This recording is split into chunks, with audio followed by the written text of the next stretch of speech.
Mitch, you've just finished a session for the Chilli Lawtech conference here in Noosa. Can you tell us a bit about your topic?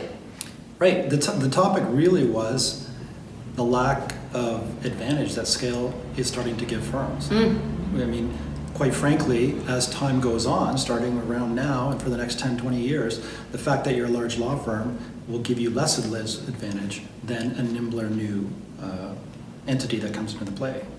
They'll be able to pivot faster, and they don't need all the bodies that you have at your large law firm, because we have now technology that allows not just less lawyers to do the same amount of work, but allows people who didn't go to law school to do that work, buttressed by workflow and process. So the thought of having 800 lawyers and needing 800 lawyers is becoming less and less relevant. Oh, that's very interesting. You know, in Australia, what I'm seeing is obviously we've had the international players come in and bulk up by taking some of the larger firms, but the mid-tier seems very active in its growth plans too.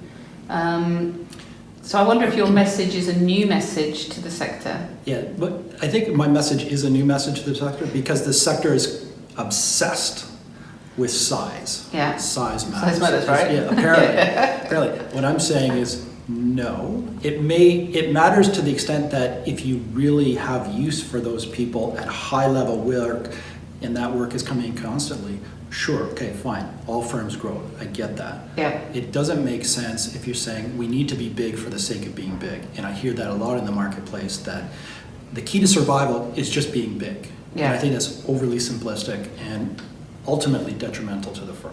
Okay, that's really interesting. And we were talking about the dimensions of firm. Scale has always, bigger seems to be best, and has been a message for a long time. We were talking about whether the age of a practice has can have an implication on its innate flexibility. Is it that if one has a younger practice, one is as in a newly established firm, that perhaps does that make you more agile? Is that a good thing?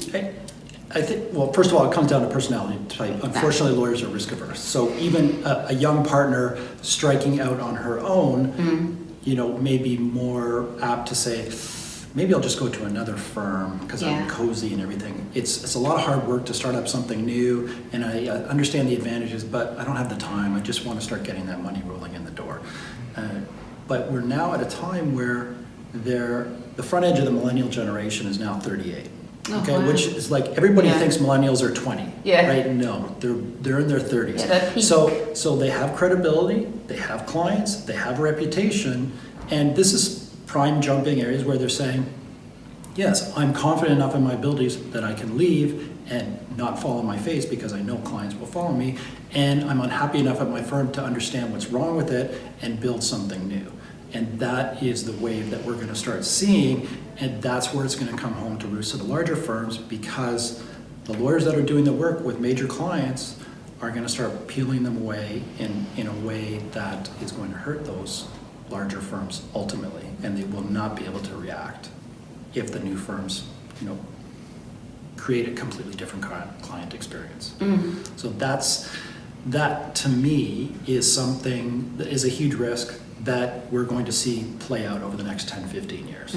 I think I have to agree with you, and I know you work with firms in different continents, so is it different? Do you see a different experience in between, Europe and Australia and North America? No, to me, I see the same trends every single country I go to. Interesting. So it's not, the regulatory environment in Australia, get it, totally different, but the underlying factors impacting legal services all remain the same consistently from country to country. Everybody's having the same issues and trying to figure out what next to do, and it's a question of whether you take the bull by the horns and go for it or not. And there's, I was thinking the other day about this whole Phoenix concept. Yeah.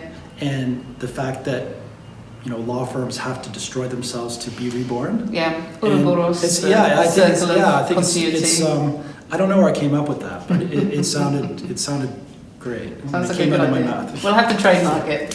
Thanks, Mitch. It's always good to talk to you. That was actually Andrea's. All right.